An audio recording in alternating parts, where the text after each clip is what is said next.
We're trying to get Creed on also. Yeah. Responded. If anyone knows the stat man, let him know that we're looking to have him on the show. Well, I just heard.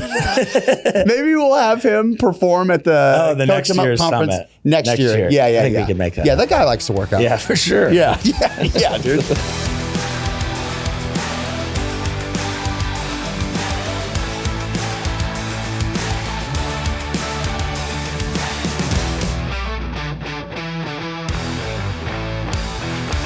Welcome to the Coach 'em Up podcast. I'm Tim Riley, and I'm joined with Zack Zillner. I'm Zack Zillner, and I'm joined with Tim Riley. Thank you guys for listening, watching. We have a treat. Well, maybe it's a treat. Maybe you're super disappointed, but it's just Zack and I today. We're going to be doing a huge Q&A and giving you guys some updates on the podcast and stuff that we have going on. Zack, starting with updates. Tell us about your life, the transition, everything that's going on with you right now. So I left Texas after 8 fun years, and I took a new opportunity at the University of Miami to be the director of sports performance Let's for go! men's basketball. So I've been in South Beach for 2 weeks, flew back because we had so many Q&As. And yeah, just fresh off the plane, ready to rock. You literally landed 2 hours ago, right? Yeah. Well, congratulations, man. Appreciate it. What a big deal.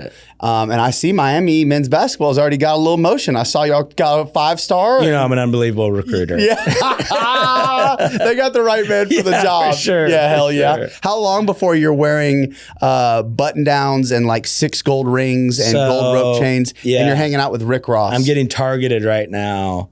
Rick Ross has been liking all my photos. Yeah, I figured that. And I've been targeting for gold jewelry and a pinky ring. Yeah. And then I'm going to get rid of all my cotton shirts and linen button down. Amazing. Yeah. Yeah. So I'm pretty hell fired yeah, up for dude. that. Nothing like sweating directly through a linen shirt. Yeah. It sticks to you like saran wrap. It's the best. Yeah. That's how you want to show up to the Diddy parties in Miami. No Diddy parties. So congratulations to Zack. And then, by the time you guys are hearing this, the conference, the Coach 'em Up conference 2025, June 13th to June 14th is completely sold out. If you didn't sign up, you're SOL. Yeah, you actually are shit out of luck. So we've had many people reach out and be like, oh no, we meant to buy a ticket sooner, or is there anything I can do? We do have a wait list, so you can reach out. You can DM me for now. I'm going to regret saying this, but DM me your name and email if you want to be added to the wait list. Just in case someone has to cancel, something comes up, you know what I mean? You can sublease their ticket. Yes, that's right. So I'm going to find a way to make some money off this thing. They're on Ticketmaster right now, but like double the resale. Yeah, that's right. The resale. It's crazy. Exactly. Hell yeah, dude. We're like a Taylor Swift concert. Yeah. But hey, thank you to everyone who purchased a ticket, who plans on showing up. We're really excited. Things are starting to seriously come together. We're getting a lot of very badass, super secret merch. It's already getting delivered. So if you bought a ticket, be prepared because you are going to be getting some cool shit. Yeah, this isn't your just t-shirt. No. It's a big, I don't want to say too much because I want it to be a surprise for everyone who made the commitment and paid the money to come to the conference. But you are going to get way more than your money's worth in terms of what you're going to be able to leave with, apart from the knowledge and the presenters and the notes you're going to take. Yeah, swag bag. Yeah, the swag bag and just overall experience. The goal, and I think this is a good time for us to talk about this too, Zack, kind of like the mission with the podcast, the mission with the conference, and that being that particularly with the podcast, Zack and I kind of looked at the landscape of things and we were like, hey, we love everyone that's gone before us. We've learned a lot of information, but we think we can do it differently. For sure. And hopefully learn to be able to do it as good as possible, as good as we're capable of, which we might be. Baseline's pretty low. We might be scraping the ceiling, you know what I mean? And then the same thing with the conference, where from the onset, when Zack and I discussed about how we wanted it to look and what we wanted to do differently and the experience that we wanted people to have, we want it to be the best. And that is the goal. We want when people listen to this show, when people go to the conference, wherever this thing takes us, we want people to walk away from it and be like, damn, that's the best insert thing that I've done. That's the best show I've listened to in a while. That's the best fucking conference we've been to in a while. And so we're excited to put our best foot forward, particularly with the conference, because I think it's going to be very special. Yeah, this isn't your regular like trade show deal where you're showing up in a huge exhibit hall and doing all that stuff. We have a freaking band playing. Yeah, literally. Shout out Zach Tellender. Yeah. What else do we need to cover? What's going to happen with the pod? That's right. Yeah, we got to talk about that. So many people have been asking us, what's going to happen with the podcast? They've seen Zach's announcement. He's moving to South. Vultures everywhere. Everyone wants to know, hey, can I join the pod? What are we going to do? And by the way, thank you to everyone who's reached out to do that. You can buy my seat. Zach is for sale.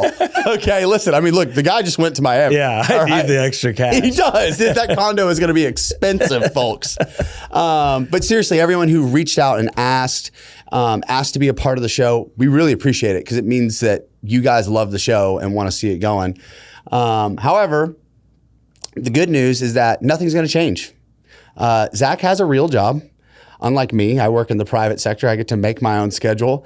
And so in case you guys haven't noticed, most of the shows, I'm the one doing the interviewing. And if Zach isn't here, it's because the dude cannot be here. There's practice, there's a game. Got obligations. The guy has a job, right? Keep a planner. Yep. Events. Yep. So, Meetings. big recruits to land. Yeah. The whole I'm a really busy guy. Super busy. Super busy. It's like his search history is like linen outfits. FedEx one day shipping. What do you got to do? So nothing's going to change. Zach is, correct me if I'm wrong, the house here in Austin. Keeping the house here. Yeah. Austin's home for me, or at least feels like it. So I'll be back a ton.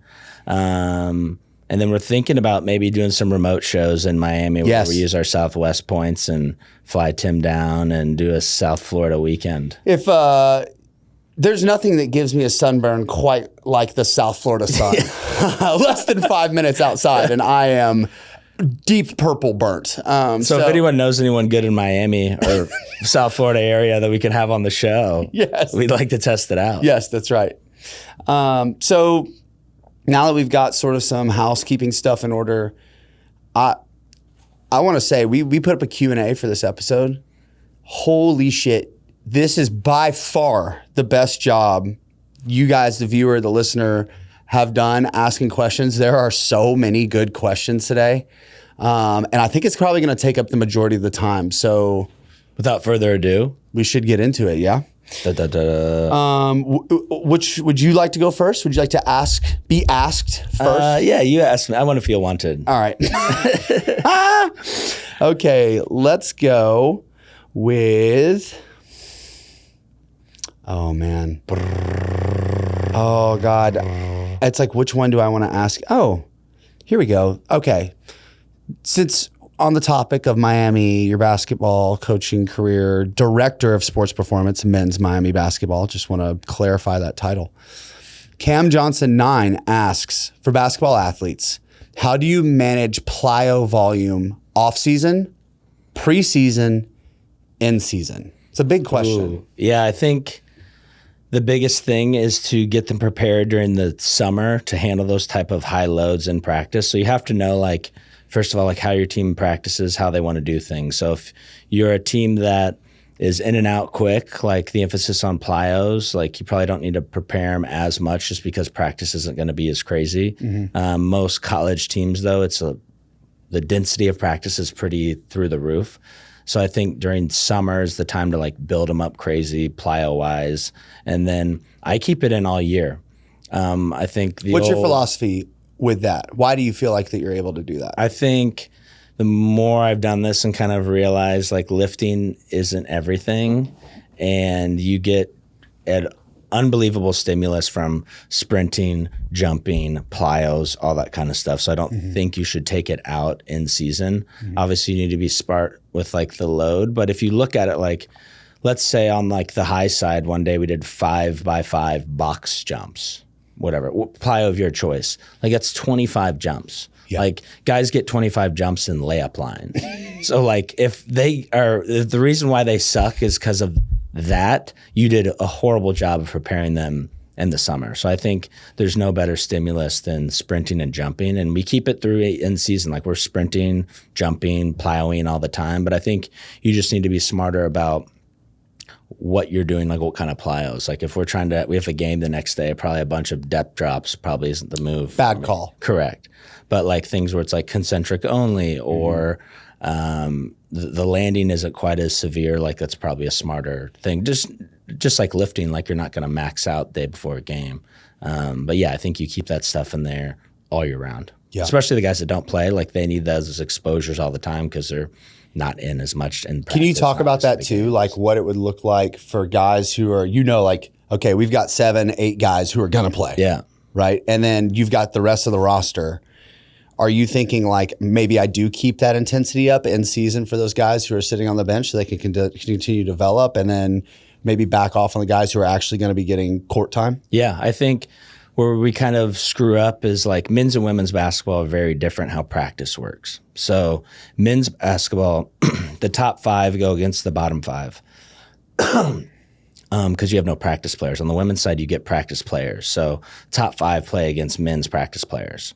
So your bottom 10 aren't getting as many reps. Oh. So I'd argue like they need a ton of exposure outside of that just so there's no training drop off. Yeah. On the guys, the people you really have to look out for are probably the 3rd and 4th guy that come off the bench because they're not with the starting 5, but they're not really with the scout team. And so they're kind of in that tweener position. Mm-hmm. And so I think you just kind of base it off of how much stuff they're doing in practice and pay attention to just because he's one of the top 8 doesn't mean he's getting as many exposure points during practice. Yeah. So you just kind of have to actually be at practice and look at things. Yeah. So pay attention. Pay attention. Yeah. Get off your phone. Stop searching linen outfits. All right. This one, I think this will fire you up. Okay. Adam_Reamer. Thoughts on systems like GOATA who say there is one optimal way to move in space? Oh, man. Thank you for asking me this question. So I think as a general rule of thumb, anything that classifies movement as the way it should be expressed, regardless of conditions or contexts, is a big red flag.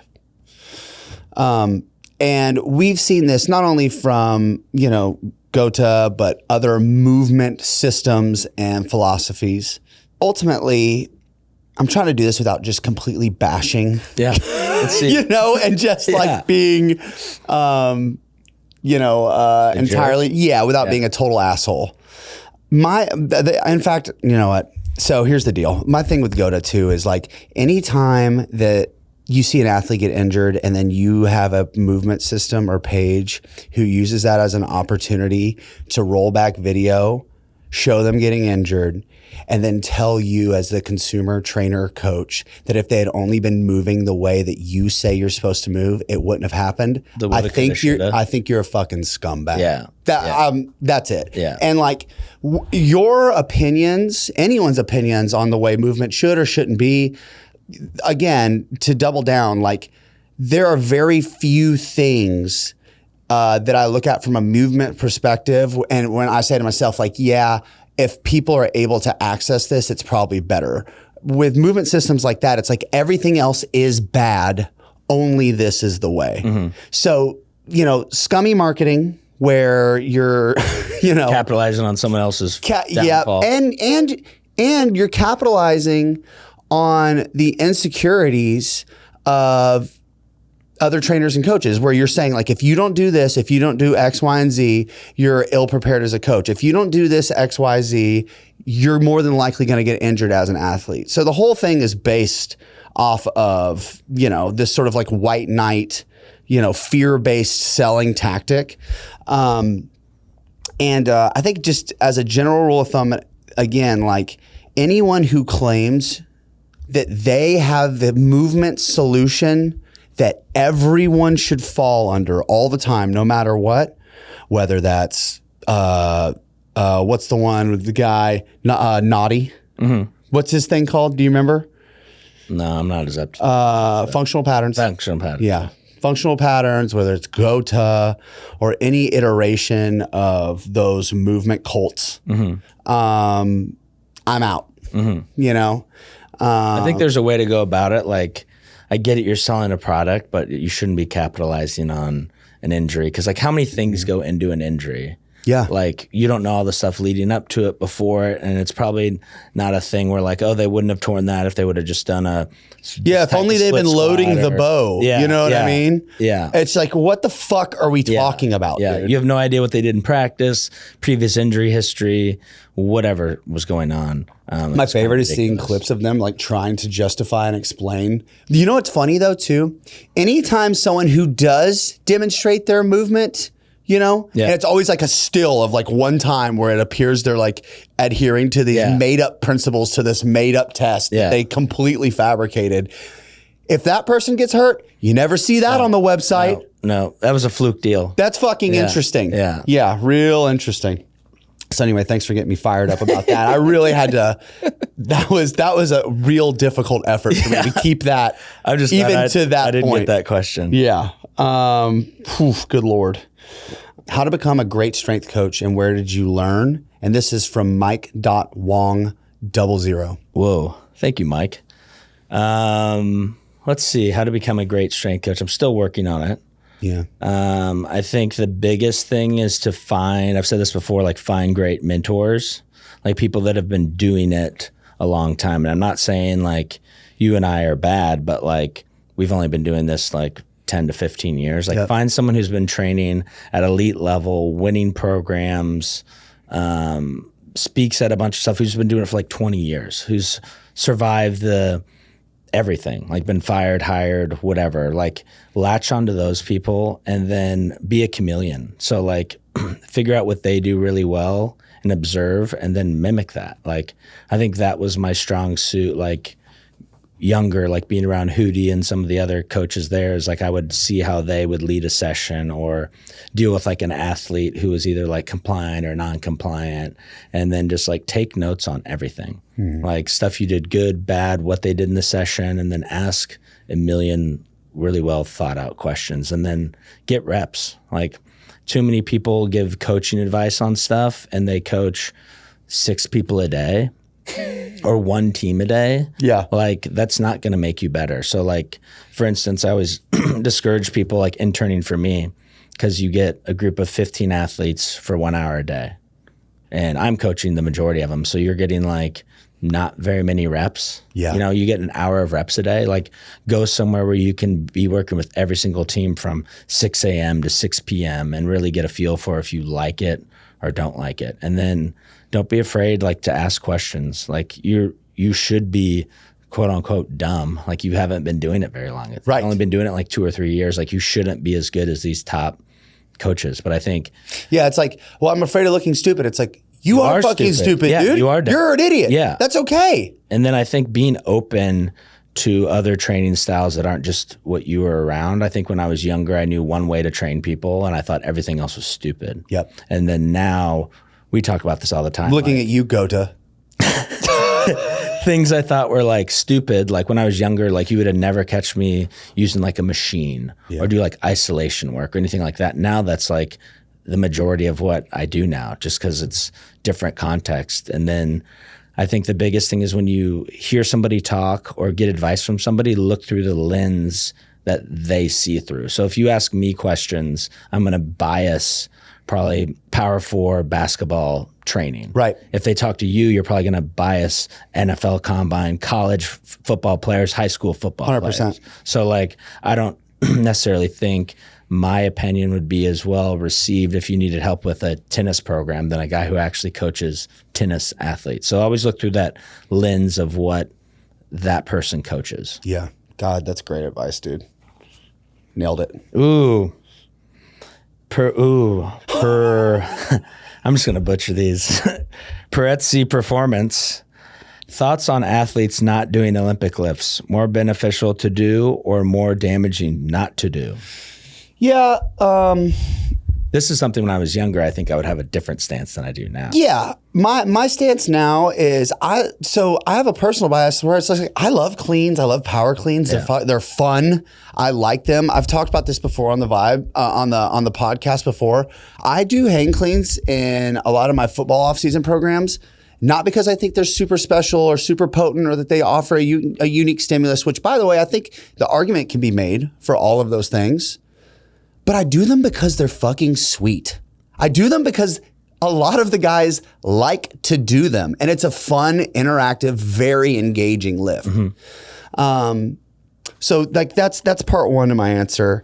Part two, and to answer his question more specifically, is it more beneficial to do or not to do, or more damaging not to do them?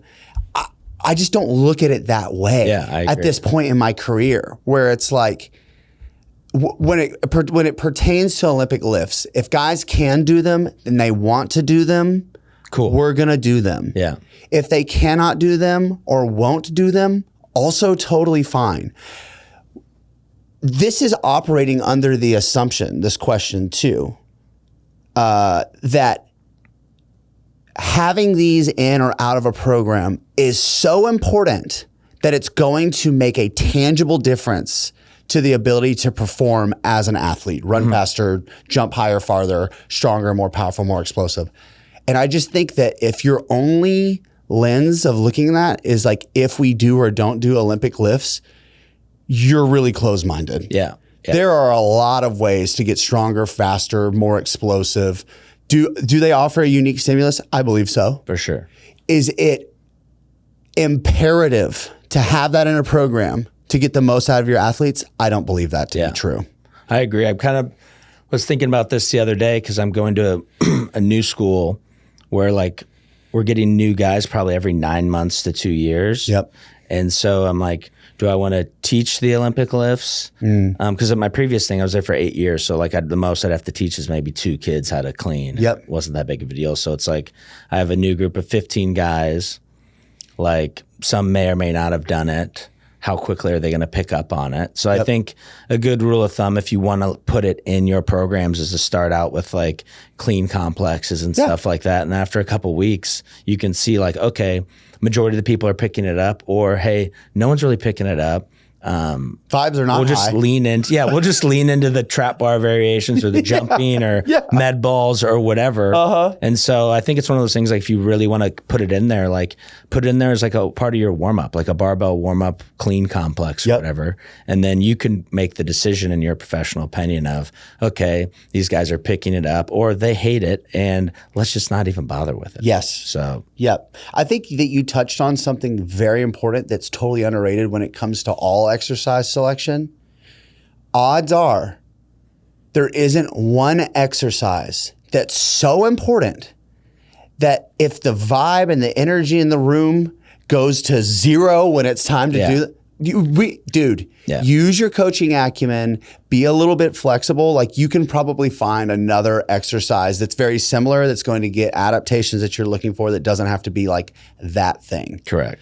I think it's so funny because we do that thought process for literally every single lift except Olympic lifts. It has to be black or white. You know what I mean? But like people will break down a squat over a 12-week thing or say they'll never back squat and just front squat. Right. And it's like, well, why is it different for the Olympic lifts? Yeah. Like, I don't get why it's this like polarizing thing. You're either like in it or out of it. I think I wonder if it's because it's just one of those things, like the people who tend to really love them are the people who have spent a lot of time and effort doing them. Yeah, yeah. You know? Yeah. And I think it's like anything else. Like the more time you spend emotionally and physically investing into something, and you begin to realize that there are benefits that are really special to this that you can begin to attribute to doing that movement, whether that's real or not, irrelevant. Yeah.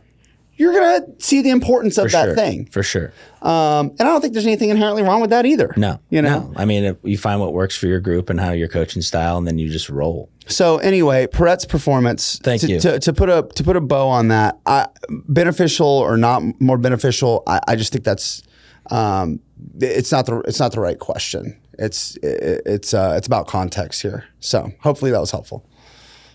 Oh, yeah, that's right. I got to ask you a question. Sorry.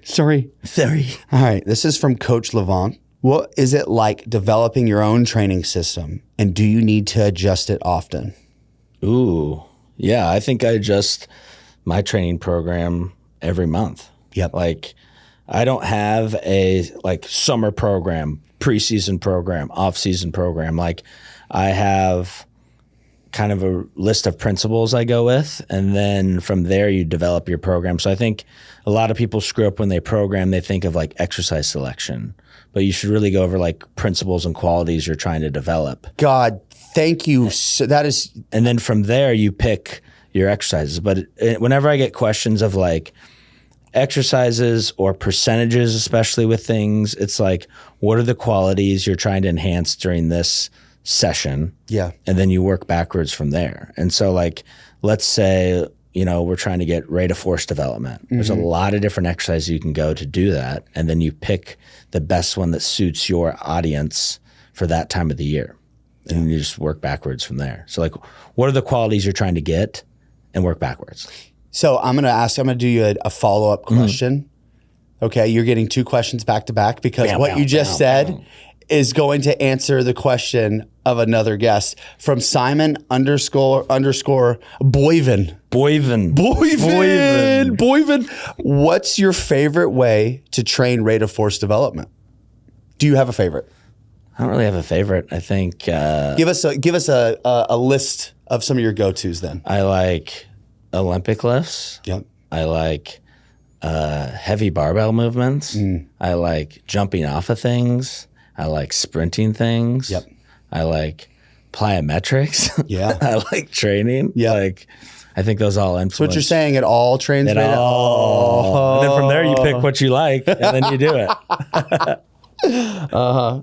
Yeah, some overcoming ISOs in there too, maybe. I don't know. Shoot. Let's get weird. Throw it in there. Yeah, throw it in. Ooh, this is perfect for you. Okay. Prod.Tenzer. How should I go about combining sprinting and dunking? Okay. This is perfect for me. Selfishly, I saw this question. I was like, God, I hope he asked me this.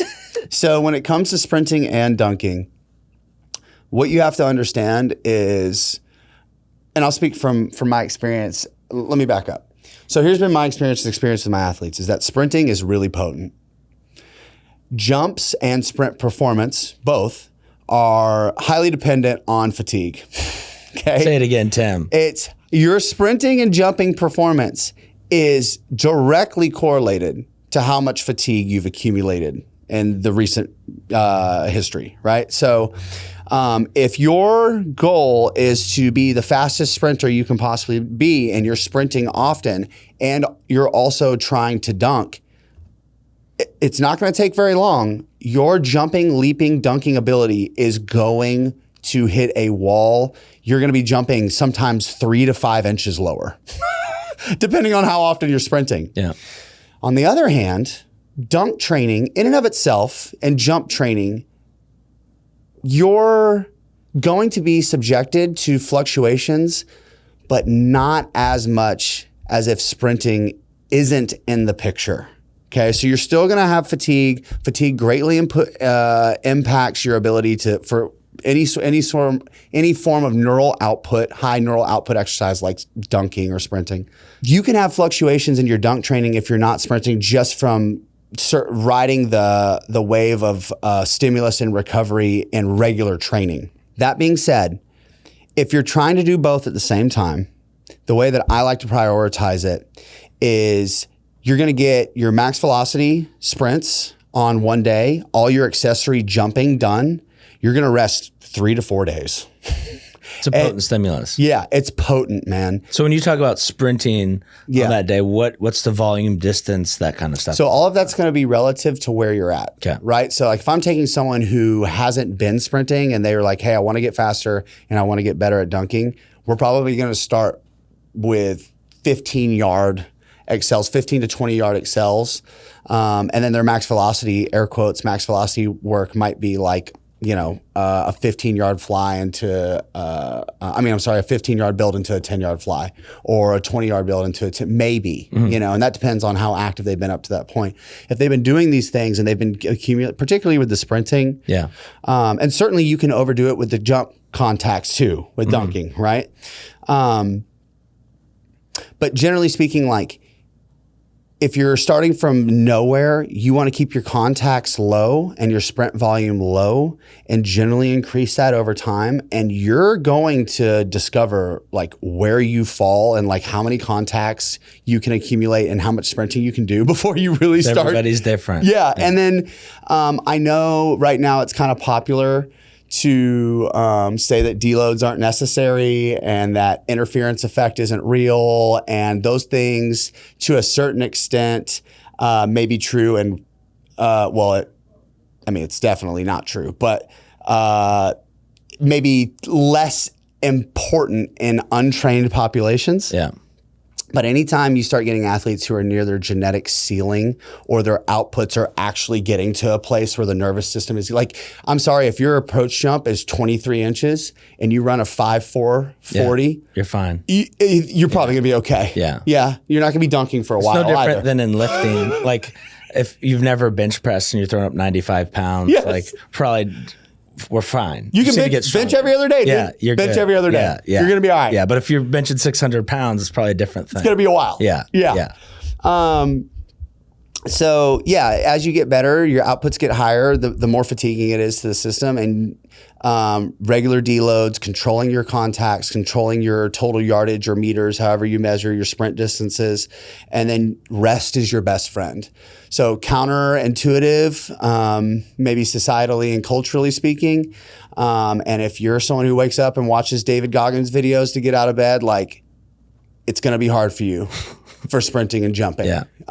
Because, taking several days, a day in between training sessions where you legitimately do nothing other than like maybe mobility work or, very low level stuff so that you can actually recover from training days, get back, be somewhat fresh so that you have an opportunity to perform again. And then deloading, you're not going to make much progress sustainably.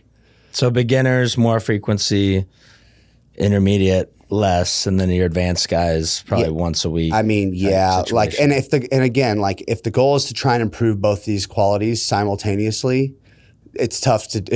Yeah, I agree. You know what I mean? Like you're probably better off having periods of time where like sprinting is the priority, and then you back off that a little bit, and then let jumping be the main priority, and then you back off that a little bit, and then with the sprinting, maybe you can dial back the strength work a little bit, and then with the jumping, you can ramp the strength work back up a little bit, and you can begin to toggle that back and forth. Yeah. A wonderful resource, real quick before we end this question. Friend of the show, Dan Bach. This is his whole thing. Get him going. Shoot him a DM. Yeah, reach out to Dan.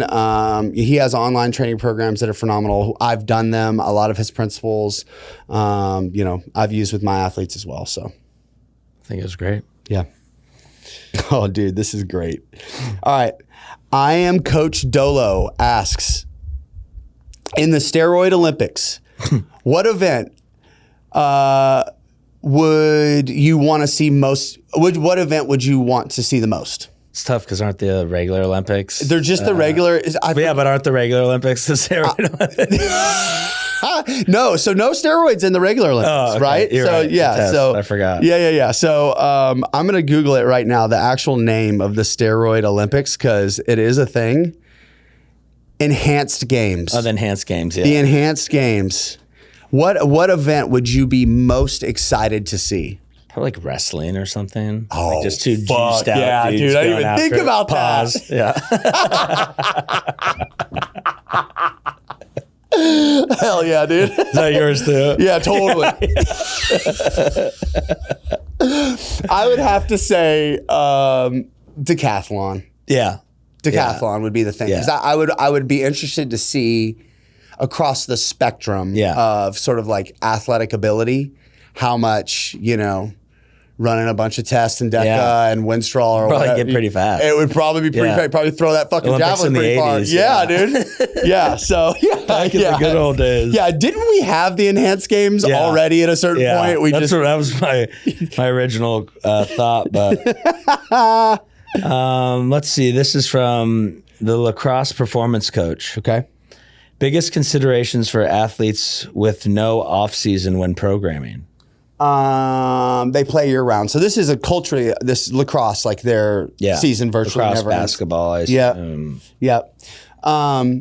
You have to ask a lot of questions. You have to gather a lot of context. You have to have an understanding you alluded to earlier of how often they're practicing, how often they're playing, and are they working out? Do they have, if they're playing at school, is there a strength and conditioning program at school? What are they doing at school? And so my experience with this has been, because us living in Texas, every sport's year round. Correct. They have weightlifting as a class in school. Yeah. Which I'm from growing up in Tennessee, we didn't have that. I think they do now. But like, what a great class! I would have gotten an A. Are you fucking kidding me, dude? They have an hour and a half to train, and it's not awesome. Like you go in there and fuck around. Like, no, the team strength coach is in there waiting for you, and it's like, we're going through our dynamic warm up, boys. Cut the 80s rock on. Sweet. It would be lit, right? So you gather as much information as possible, and then for me, initially what I did early in my career is like, they're doing all this intense training, probably poorly. And then like I was unknowingly kind of like doubling down on the stuff they were already doing. Yeah. And that's not useful. No. So you want to gather as much information as you can regarding what they are doing so you can insert the things they're not doing that is going to actually move the needle based on where they're at and what's important to them. Mm-hmm. And that last piece, I can't say that enough. What's important to them. Almost all kids, because I'm assuming that you work with, high school and middle school lacrosse athletes. Almost everyone can get faster. Almost everyone does not have dedicated sprint training. Correct. In their school's curriculum strength program. I mean, they might run some, gassers or whatever, but like we're not sprinting with proper rest intervals. Right, rest intervals. We're not timing fly times. We're not, you know what I mean? So like that's a low hanging fruit almost always. What accessory movements are they not doing in their strength program that can help move the needle for them? Mm-hmm. Like what is a knee flexion exercise? Actually, like are they doing anything like that? Could they Nordics, Could they do a Nordic? Could they do a seated leg curl? What are the areas of opportunity from a strength perspective that's going to move the needle for them? Mobility comes into this as well. Like, are you able to access the positions you need to access to be able to do the things that you want to do really well? And then the biggest one too, so like, you're starting to create a picture of what a program might look like. Frequency. Do they really need to see you? Like, if can they get better seeing you 3 times a week? It might be nice for the paycheck. Yeah. But if they're seeing you so frequently and you're running out of stuff to like, don't take the money. Yeah. Like see them once or twice a week. Yeah. Supplement exactly what it is that they need to get better. And then the last piece I'll say is like almost always nutrition.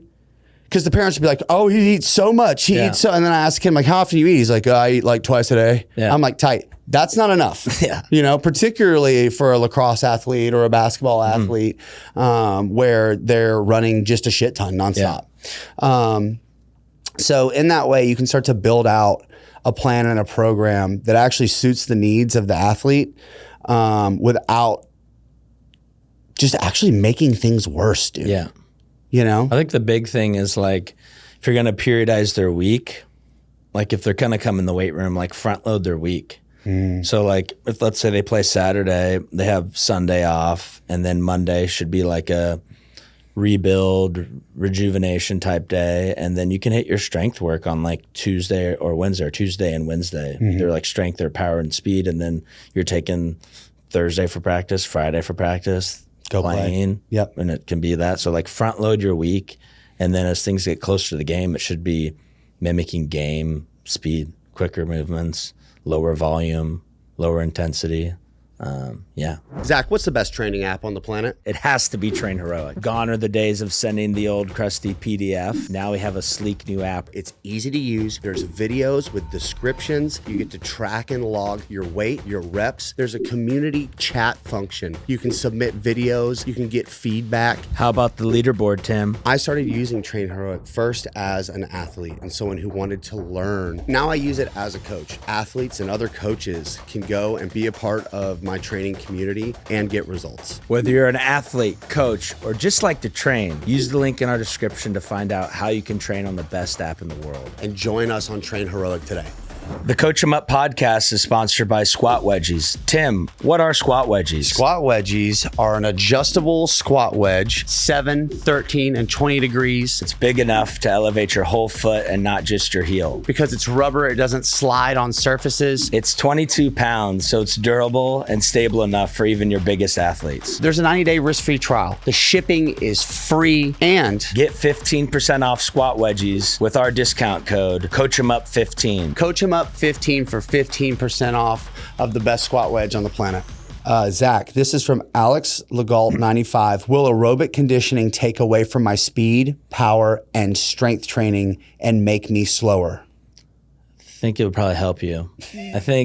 I used to think this all the time, like no cardio because it's going to kill me. But it actually gives you the ability to perform those things you like doing at a higher level.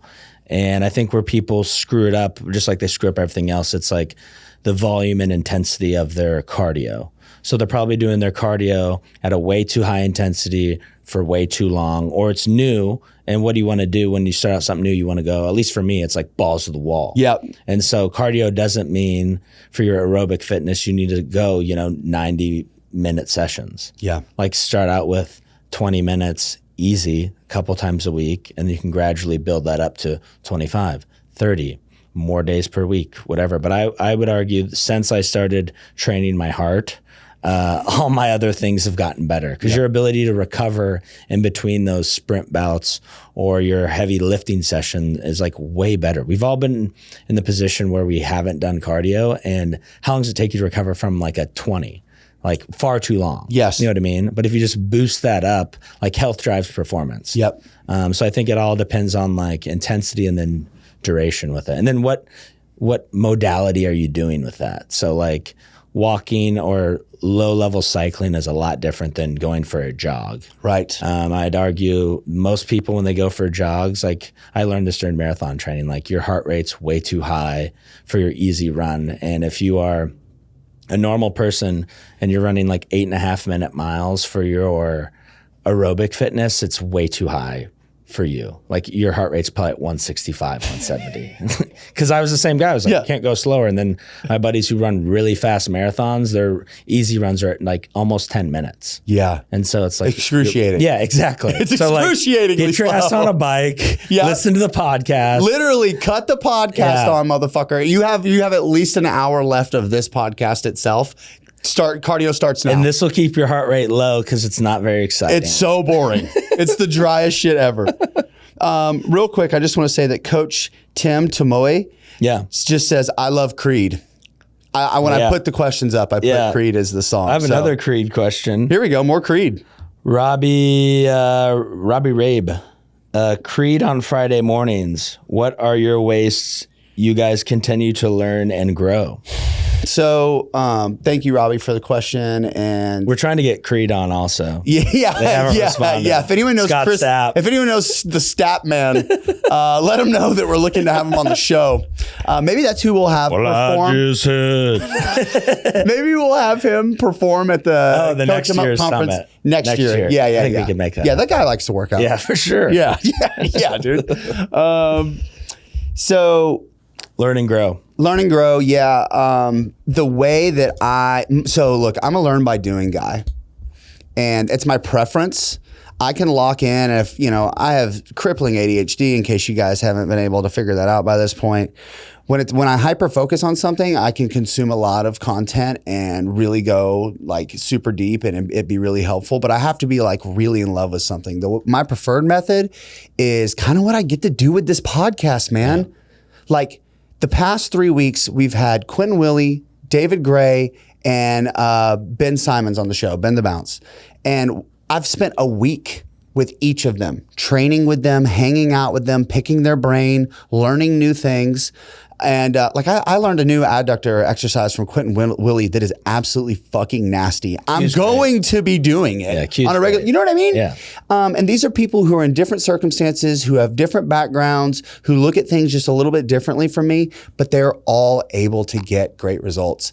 And being able to be with them in person and to train with them and to have them say like, why are you doing that like that? Have you tried doing it like this? Like that to me is the pinnacle of my version of learning, which is kind of selfishly part of the reason we wanted to start this podcast, absolutely. so that we could meet other really cool coaches and people who are passionate and love what they do and be able to train with them and learn from them and get coached by them. So, dude, you're looking at my preferred method, you know? We used to do, when I was an intern, the assistant coaches would take us, and Wednesday was usually we'd train like Monday, Tuesday, Thursday, Friday. So Wednesday was like the floater day, and we call it a playground workout.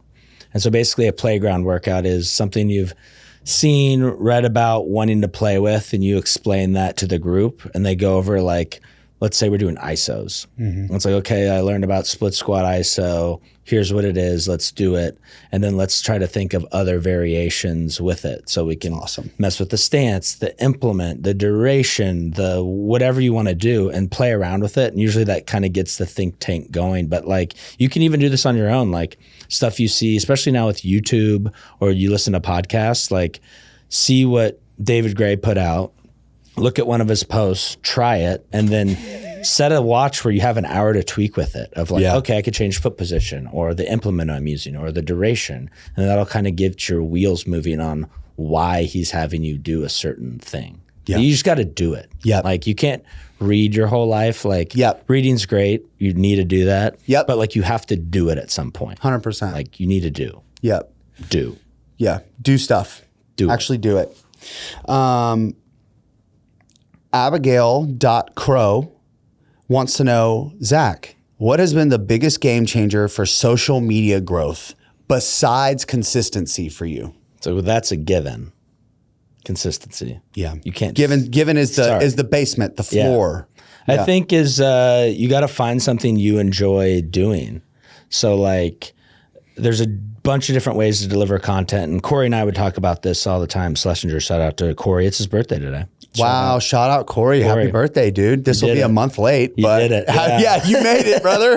Happy birthday, dude. Well, we talked about styles. So like my style currently is just like videoing the training session and putting it up. And Corey's style is like one exercise, talks kind of in depth about why this certain protocol or exercise he finds it great with his population. And he likes doing that. I don't like talking on video. It's something I probably need to start doing. But for me, it's like my style is this, his style is this, and you can grow the same way. I think you have a good blend of both. And I think in the beginning, like you were probably more like me, where just like, for sure, this is what I do, that's it. And you've kind of evolved once you felt comfortable with doing it. And so I guess I could ask you, when was the switch when you went from the usual just, this is what I do, I'm not going to say anything, to like, you know what, I'm going to talk on video and see what happens? It was twofold. One, like I saw it working well for other people, and I saw other people who would do it and be like, damn, that was really good. And that was really helpful. And so there was like that piece where I was like, man, like I had this idea. It's like, man, I should do more of that stuff where it is me talking, explaining, giving my opinion, sharing my experience. And then like the next thing was like, after a while, frankly, like I just got bored. I got bored, That's dude. where I am. I'm just bored. I got bored making the same shit. And it's tough too, because like I had success growing my channel, kind of sticking to the same plan. But I also kind of got to this place where I was like, look, like if I want to continue to grow and I want to continue to be excited about making content, then I'm going to have to start doing new things that are challenging, that are exciting, that I do feel like impact people in different ways. Because just like you and I prefer to learn by doing, other people are going to have preferred methods of taking in content, you know, of consuming, Jesus Christ, consuming content. So yeah, you know, it was kind of like a natural thing that I was like, I'm going to start trying it out. And then it's like anything else, like you kind of hit your groove. Yeah. Well, you have to be cool with sucking. Like, I think that's the biggest thing is like, you have to be okay with if you try something new it might flop. And who cares? Like, no one's going to remember, like, dude, remember 16 weeks ago you did that video about calf training and it was so dumb? Like, you suck. Like, no one remembers that. Honestly, let's be honest. If you could make a piece of content so fucking bad that people remembered it, that people remember how bad it was, in this day and age, honestly, hats off to you. You crushed it. That's going to be my new content strategy. I'm going to make just the worst bit of fitness content you've ever seen and see if it does well. Yeah, I think you could crush that. Oh, man. Ooh, this is good. Andy Beal, B-E-H-L-E. Beal, right? How do I show credibility in my training program if relatively new with few clients? How do you show credibility within your training program if you're relatively new? So I think what he's asking is how does he demonstrate? Because initially when you asked it, I was like, get results. Yeah. But it sounds like he's saying because he's relatively new and he's getting new clients, like how do you demonstrate that what you're doing is not dog shit? Like it's going to work. Yeah. Like how do you? Yeah. You can't transmit something that you don't got. And what that means is that if you don't have the confidence, results, and belief in your programming from having done it yourself or having had success with it with others, you're going to have a very difficult time relaying that confidence and demonstrating that level of expertise to the person in front of you who's considering embarking on this training journey with you. So I jokingly said get results at the beginning of this, but truly the best way that you can continue to demonstrate value and confidence is by getting results and starting with anyone who's willing to stick with you and willing to take that plunge. If you have 3 clients right now, do your best to put them in a position to be as successful as possible with all 3 of them. Eventually what's going to happen, literally statistically speaking, if you just hang in there, do your best and continue to challenge yourself to get better, you're going to get results, man. Some people are going to come, some people are going to go, some people are not going to get results, especially if you're new in your coaching career, right? But the longer you do something and the more results you can demonstrate, the more confidence you're going to have, the more you're going to grow and learn. So I think also, and I'll end with this, maybe it's okay to be where you're at right now. Ooh, that's good. You know what I mean? Yeah. Like maybe it's okay to be a little apprehensive and be like, God, I don't know how to demonstrate value because I haven't had a ton of reps. That's okay. You know? You can show up the best version of yourself and do your absolute best to, place the tool, because you can't do it for anybody. Just because you do your best doesn't mean they're going to get results. Yeah. You know what I mean? But hang in there, keep doing your thing, keep trying. And, eventually you're going to have some results to stand on. And then you're going to have that thing that you can lean on and say like, hey, look, it's worked for, I know someone, she was just like you. She was in your shoes. She wanted to lose 20 pounds and add 5 pounds of muscle and get a fat ass. And look at this. Well, think about like every coach started out with their first client. 100%, dude. And so they were all, no matter how big or successful they were, they started with one. Yeah. And you're the same person. Yeah. So, man, just keep doing your thing, dude. Get results and then buy cheat code. Buy cheat code. Buy cheat code. That was funny. All right. What's next? I want the one on buy-in. Where is it? Well, my thing on how to create buy-in, this is from one of our loyal followers at Coach 'em Up fan _100. So I was talking about this the other day. Like every coach always talks about buy-in, create buy-in, but like what is buy-in? And I think a lot of people confuse buy-in with compliance.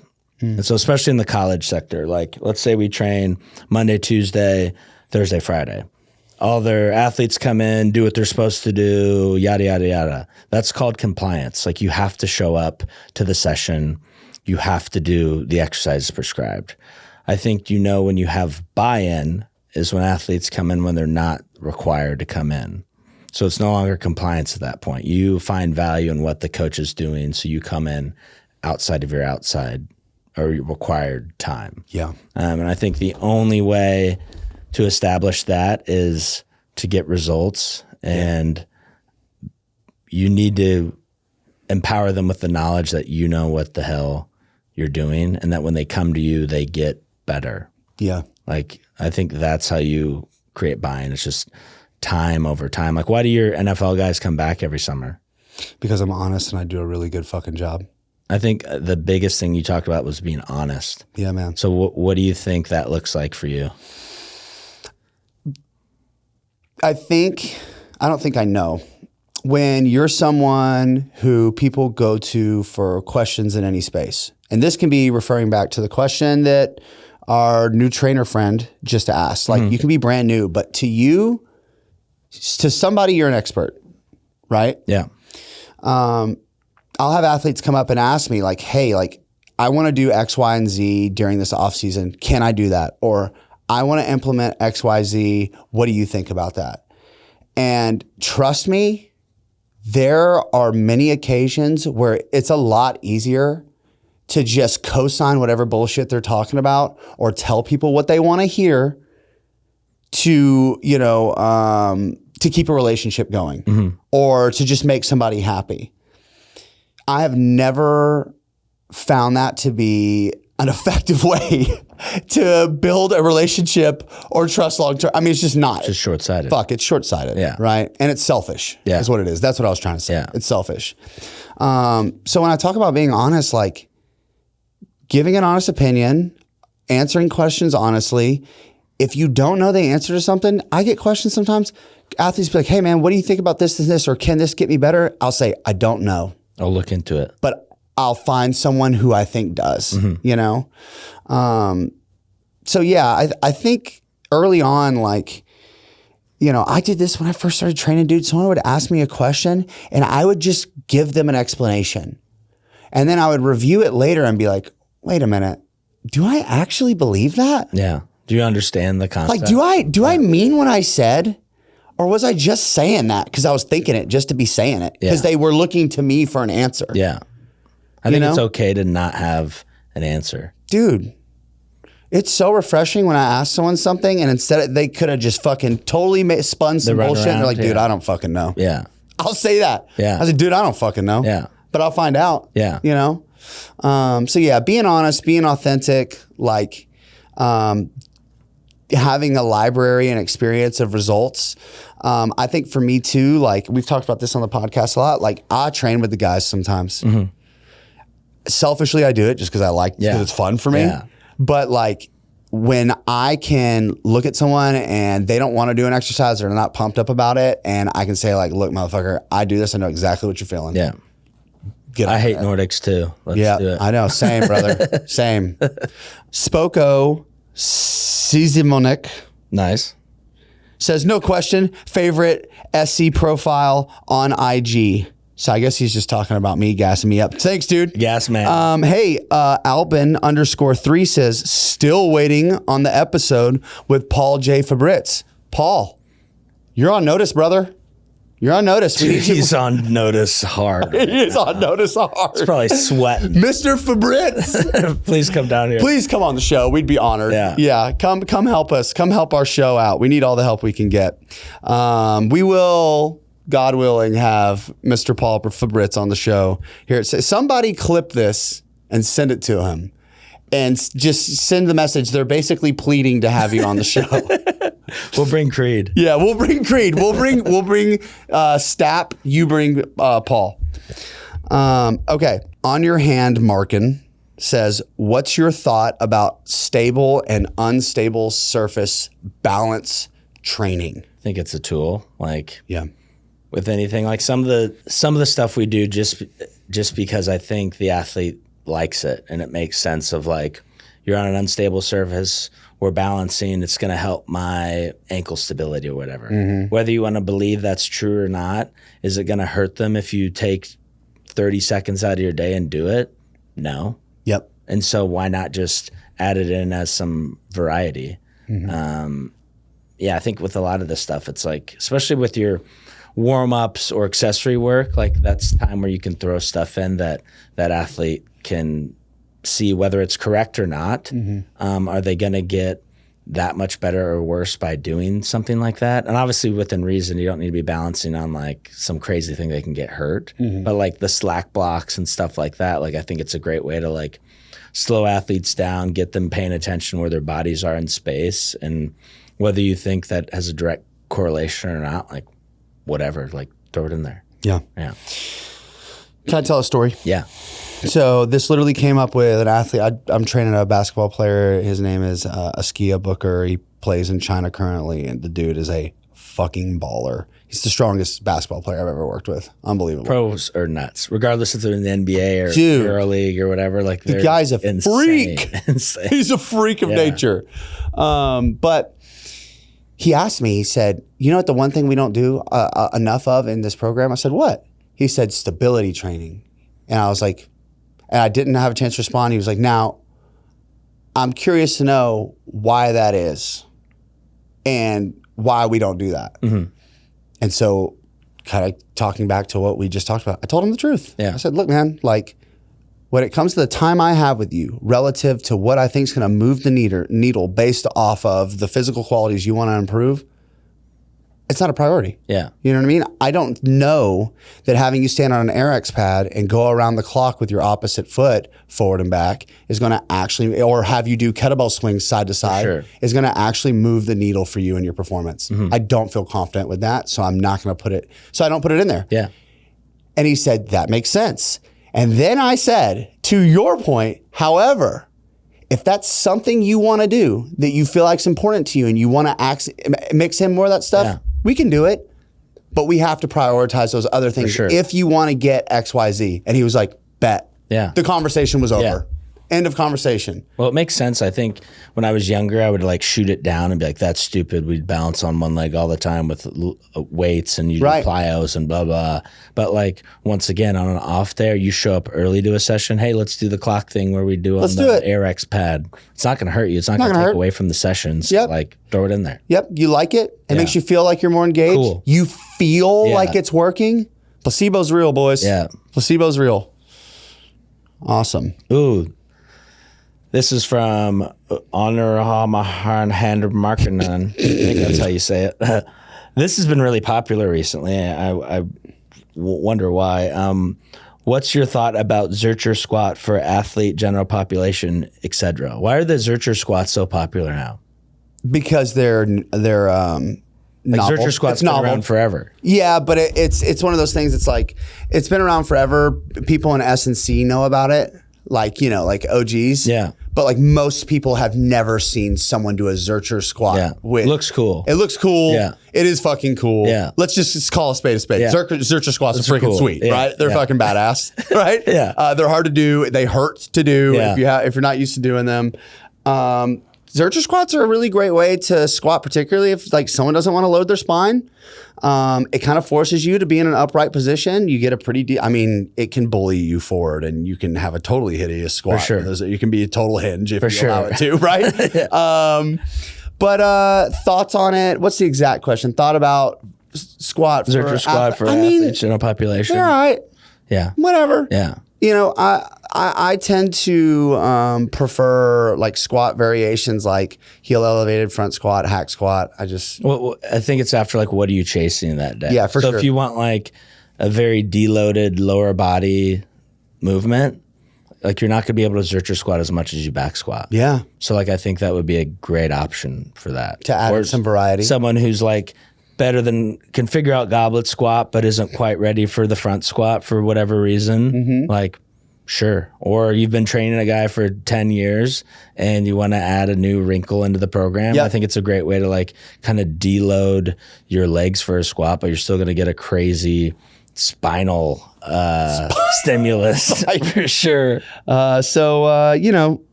good. Yeah. They're Shout out Bobby White. They're good. They're good. It's a good drill. All right. This is from Coach Jake Kirsch. What are some of the rare and valuable skills that make you and Z great at what you do? Ooh. Can I make this a little more interesting? Because we do a lot of things. We coach, we podcast. What are the most impactful personality traits that you have that help you do the things you do? I think it's good and bad. I think I'm like pretty stubborn.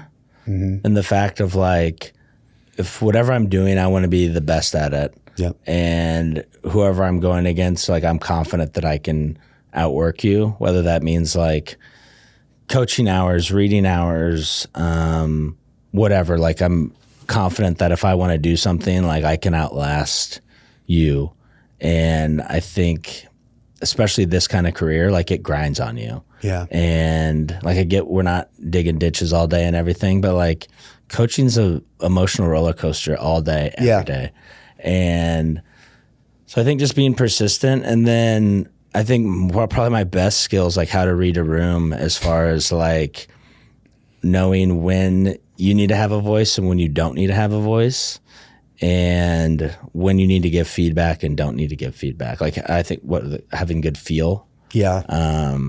Yeah, those would probably be my two. Like how many times did people tell you no? Like I love when someone tells me no, like that's when I want to frickin' do something. You know what I mean? Yes, yes. And I'm sure like in your coaching career, people are like, Tim, just quit and get a real job. Tim, just this LA Fitness is stupid. Just quit and get a real job. And what did you do more? Yeah, you leaned into it more. Yeah, for sure. My people skills, my interpersonal skills are my biggest asset. When it comes to being able to connect with people, I think my lived experience, some of the life that I've had the opportunity to walk through, you know, up to this point has equipped me with like a unique skill set to be able to connect with most people. For sure. And I think it's also placed me in a position where it doesn't matter if I'm working with a high school athlete or a pro bowler. I'm going to treat you the same way. Like in terms of how I connect and interact with you and the level of respect I show you. For sure. And then to your point about being an understanding of like when to use the voice, when not to, there's also a way to communicate effectively with a pro bowler and effectively with a 17-year-old whose girlfriend just broke up with him. Yeah. You know what I mean? For sure. And being able to read that room and meet people precisely where they're at and have the patience, even though it's been a long day of training and I'm ready to get the fuck out of here. You know what I mean? Yeah. And I'm not saying that I do all that perfectly. I do not. So don't get it twisted. I've had some bad days. Yeah. You know, like, but it's like anything else. Like those skills have been sharpened over many, many reps of Zach and I's, you know, personal and coaching career. So I really do believe that the underlying personality traits are more important than like the books you read. Yeah. You know, and those are important, but. And you got to put yourself out there. I feel like so many like the questions I get are like people, they know the action they need to take, but don't do it. Yes. And I think the biggest thing is to bet on yourself, do the action, do the thing, and don't be afraid of like looking dumb. I'll say that too. And we'll finish. We should finish with this so we can get more in, but Zach, I'm glad you said that because repeatedly it's been shown to me, it's like I can want something to change. We can want to start a podcast, but we got to do it. And then we got to call the guy and we got to figure out where we're going to do the podcast. And then we got to find an editing team. And then we got to pay the money to get that thing started. And then we have to pay money out of our bank accounts for many, many months and start to get to the point where we're real concerned. Is this a terrible investment or not? Before things start to, you know what I mean? And so like, there are many things that arise. More things don't happen out of fear than things that do. Correct. And I think you and I maybe were either both too dumb or too ignorant to. Well, I heard this the other day. You're going to have either short-term pain with a decision or long-term. So it's like if I'm a young coach and I want to shadow you for a day, the pain immediately is like, I don't want to message Tim, like, blah, blah, blah. Okay, don't message Tim. I'm going to have pain for the next months, years, lifetime. Right, regretting. Versus just the initial rip the Band-Aid off. Hey, I'm Zach. I'd like to intern for you. Whatever. Or pick your brain, whatever. And I think anything we want in life is just on the other side of that short-term discomfort. 100%. The Coach 'em Up podcast has partnered with Eleiko. Let's go. Not only is Eleiko found in 85% of Power 5 schools, but they also offer at-home solutions from racks, flooring, rigs, barbells, bumper plates, your favorite accessories like straps and weightlifting belts, you name it, Eleiko's got you covered. Go to eleiko.com/coachemup and get access to the same equipment that they're using in the best facilities with the best athletes on the planet. All right, this is a very good question, so let's do it. All right, Zornstar. Zornstar. I kind of look like a Zornstar with this mustache. You know what I'm saying? All right. Get it? You guys know. You definitely know. B-ball off-season point of view. What are the specific strength areas and exercises that really matter? So minimalist view, what are the strength areas and exercises you're going to prioritize for most basketball players in the off-season? I got this from Corey of like just making them function as a better human. Like the beginning of the off season, like when we start back in June, it's like we're doing like the crawling, the hanging, all the movement patterns and everything like that. And then I think you bucket guys after that. So like all these different movement qualities. Once again, it goes back to what we talked about before of like, what is the adaptation you are trying to elicit? And then work backwards from there. So like, is the reason why the athlete not playing because their vertical isn't as high, or is it because they're not in shape, or they're just not big enough, or whatever? Like at the end of the day, like sports performance coaches, our job is to build the capacity for these kids to do their sport more. Mm-hmm. And so like you need to figure out like what's hindering them of playing on the court. Is it a skill thing? Is it a conditioning thing? Is it a power development thing? Like what is it? And you kind of work backwards from there. Nailed it. Nailed it. This is good for you. Okay. Alex Cortesla. I'd be a horrible substitute teacher. I don't know, dude. You'd be the fucking coolest. Cool. You'd be the whatever. sickest. Put a movie on. Yeah. Don't talk to me. Yeah. How to I develop? guess we're watching Charlotte's Web. Right. Love that movie. All right, Wilbur. How to develop a clientele sports performance. This is great for you. How do you get clients? Yeah. So, dude, the way I get most of my clients now. How'd you get them in the beginning? Okay. And then we'll do now. So I started in the beginning by taking whoever I could train. I would take less money. I mean, literally, if I could get my hands on an athlete, because I was training mostly Gen Pop, dude. Yeah. I was at fucking Lifetime. You know how many high school athletes are rolling through Lifetime to train? Not that many. No. And particularly at my location, I was at a boutique location. It was 18 and up. Okay. Holy shit. I didn't know they did So I had to get special exemptions for high school athletes to train with me. Interesting. I had to, and they were only allowed to be there when they were training with me. You know what I mean? Yeah. I would do this through doing a good job with their parents, their parents' coworkers or whatever. And I continued to train myself like an athlete, even though I didn't have a big book of athletes. And then I did. And then I started working with athletes. And then from there, I was able to parlay that into posting about it, writing about it. And then it dawned on me, I was like, look, because that was like the catalyst, like my first few high school athletes after, because I was working with middle school athletes, some high school athletes. I moved to Austin. It's almost all Gen Pop. And that was when it really dawned on me. I was like, dude, I cannot do Gen Pop. You cannot only do Gen Pop forever. I still train Gen Pop, just 5 hours a week. Yeah. You know what I mean? Yeah.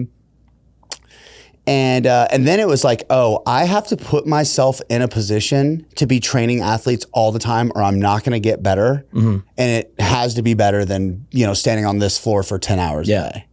And so the first opportunity I got to work with athletes and I worked, and then I interned for free, dude. Like I worked for a fucking year, Sometimes not getting you have paid. to do that.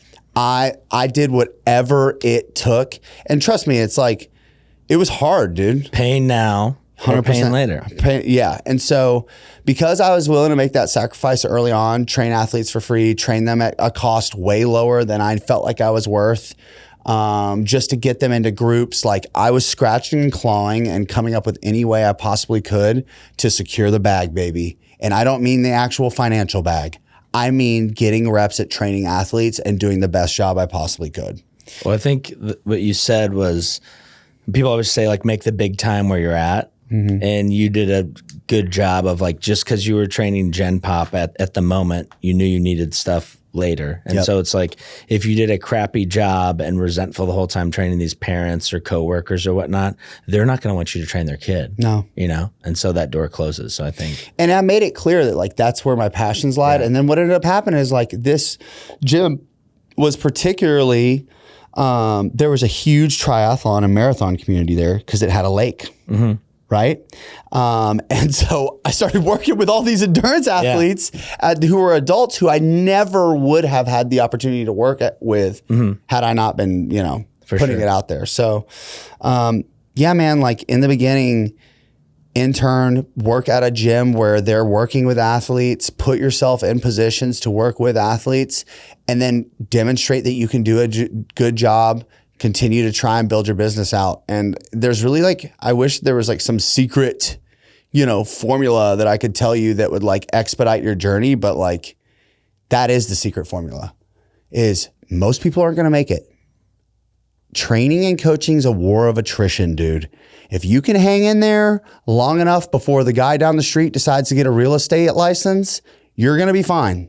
Just keep hanging in there, keep showing up, keep doing a good job, keep building good relationships, showing that you care. Things are going to work out. It's not going to happen overnight. Hell no, dude. Hell no. Oh, N. Jenkins 718. How do you prevent burnout?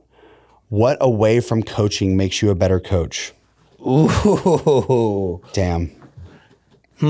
I think for me, this is like the podcast has been a big thing, or like my online training stuff, like learning something new, kind of get yourself out of your room. So big thing with me, especially in season, it's like Groundhog's Day every day. So I think the best thing for me to do to get away from burnout is go somewhere else and train, or something I've done before is ask another strength coach on staff if I can come watch the volleyball group or the soccer team or whatever. And I think when you get a new lens of things, it helps put better perspective on why you're there and why you love it. I think that's awesome. Oh, this is great. I can't wait to hear you answer this. Riley McLaughlin, 33. What weight do you need to be moving to be able to play D1 lacrosse? I'm assuming he means in like his big lifts. Yeah. Yeah. Do it. Not as much as you'd think, dude. It's really not. Yeah. This is my chance to be like, weak things don't break, you know? You want to be strong, you want to be robust, but if you think that like, oh, if I just bench 305 and squat double my body weight and, you know, hang clean, you know, 315 or something, like I'm going to make it as a D1 lacrosse player, you couldn't be farther from the truth. Lacrosse is such a highly skilled sport. And I would argue like your skill, your aerobic capacity, and your understanding of the game in that sport is going to take you way farther than how much you can single leg Hatfield squat or whatever. Like way farther, particularly lacrosse. Now, lacrosse is physical. You do need to be strong, but any arbitrary strength markers are going to be just that, arbitrary. You know, I trained the Texas men's club lacrosse team. Some of those kids are strong. A lot of them, they're not. But you know what they are? Really good at lacrosse. So you got to double down on skill. Like if it was all about outputs, most strength coaches you know would be in the NFL. But 100%. Where are they? They're coaching. Yes. You know, like it's not most guys to get the NFL, like you watch the draft, was any of it like, man, if this guy would just get his squat up instead of a 4th round draft pick, he'd be a 1st round draft pick. Literally not. Probably not. Yeah. Probably not. Yep. So yeah, I wish it was as clear cut, man, where I could be like, yeah, dude, just now look, hey, like if where you're at as an athlete or where your athletes are, if you can recognize that like this kid's weak as shit, and if he gets stronger, just generally speaking, it's going to probably help improve his qualities and his play on the field, then like you should hammer that. But if he, you know, can't make it down the field without dropping the damn ball, like, well, it doesn't matter. So, it doesn't. You just go squat 600 pounds. You're gonna, you know, you're not going anywhere. You're like this. Scouts call us for when they're looking to draft a guy. Yeah. I've never had a scout ask me in all my years how much a guy squats, cleans, benches, whatever. And basketball is a skill sport, just like lacrosse. 100%. Football, there might be a question about what's he squat and whatnot, but like they see the film. If he runs over the man across from him, he's strong. That guy's pretty strong. Yeah, huh? yeah. But no one's like thinking about taking this guy as a lottery pick. How much does he bench? Yes. Like that's not even a thing. No. When training for speed and this is from coach underscore JP. When training for speed and acceleration, what roles do things like broad jumps, and he put quick jumps, but I'm assuming he means like hurdle hops. Okay. Then let's just simplify this. From Coach JP, when training for speed and acceleration, what different plyos impact those things? How do they correlate, and does it make a difference? I don't think it makes a difference. Yeah. Like just do it, run, jump, be more athletic, do the things. Do the things. Yeah. You know what I like to do, and I don't know why. I mean, just like this is like one of those things I picked up early on, and I just still do because it seems to work fine. Is like on my like acceleration focus days, I'll do like Broad jumps. Right, more broad. But that's not.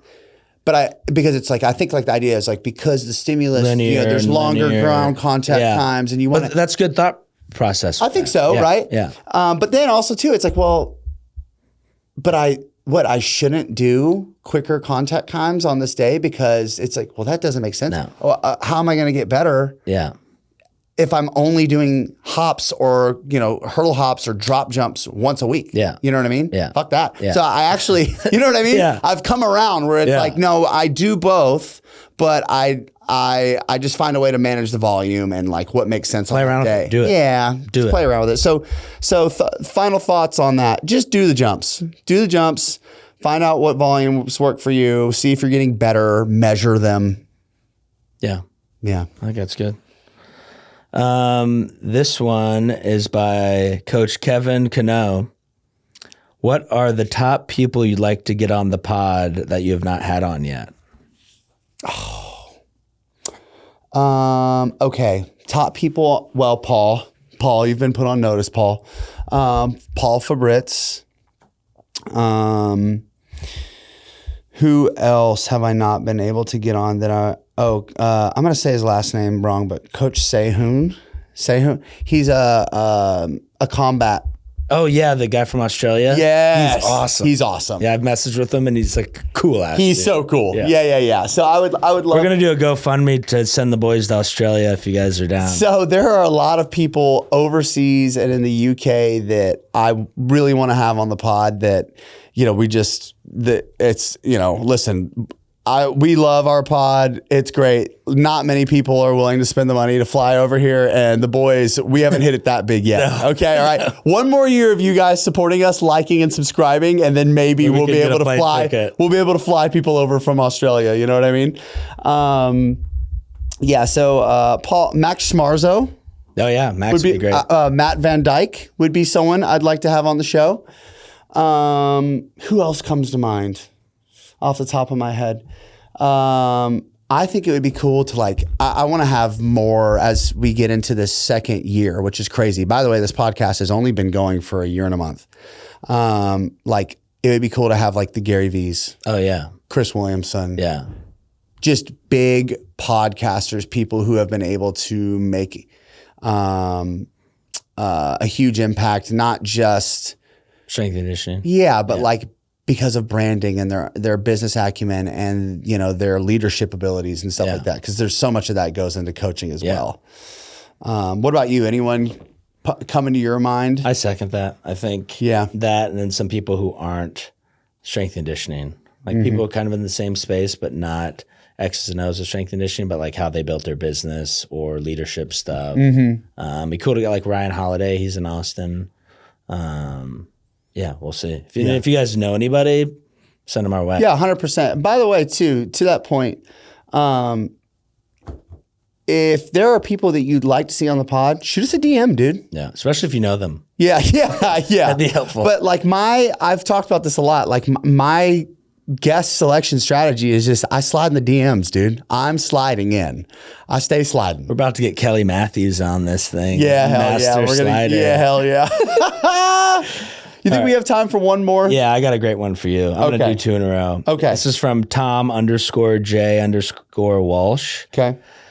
And a bunch of people have been asking me this one as well. Are buys for the guys or curls for the girls? Our buys for the It's kind of a chicken egg situation. It is, yeah. It's tough because here's the truth, okay? No matter how in shape I get or how good my physique improves, how much faster I run, farther I jump, only dudes care. Yeah. Only dudes care. You get to the My gym girlfriend to get doesn't chicks. care. Yeah. I'll be like, Kelly, baby, what? Can I show you something? She already knows it's me like getting a windmill dunk. Yeah. Or like I ran. That is pretty tight. It is. Thank you, dude. Yeah. And see what I mean, dude? Yeah. Only the boys care.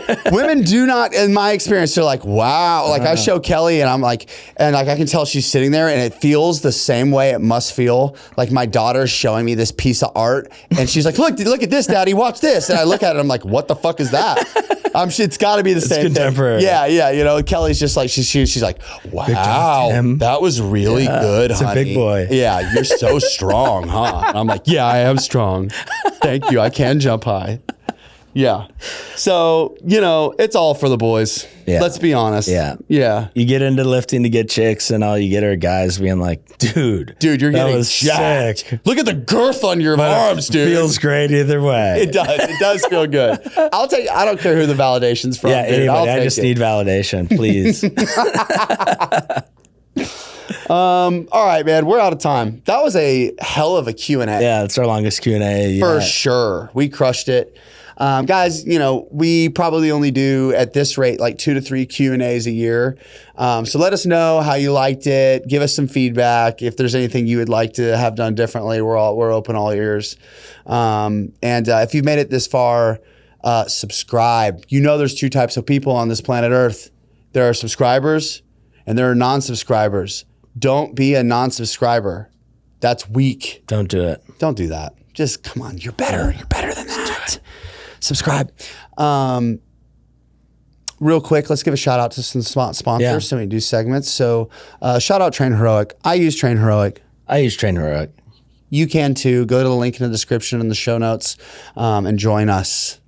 Join us. Also, big shout out to Aleco. We just got barbells. Yeah, man. I alluded to this recently. We are going to do a giveaway on this show. We just need to get with Aleco and actually make it happen. So stay tuned. We're going to do that. If you made it this far, comment barbell and we'll put you to the front of the list. Actually, literally, the barbell giveaway. You're at almost minute 130. If you're listening to the show and you suddenly started paying attention again, you might get a barbell. And then shout out Squat Wedgies, code CoachEmUp15 for 15% off all their products. Thank you guys. Zach, any closing words? Thank you, Tim, for everything. Yeah. Thank you, Zach. Guys, we'll see you next time. Peace.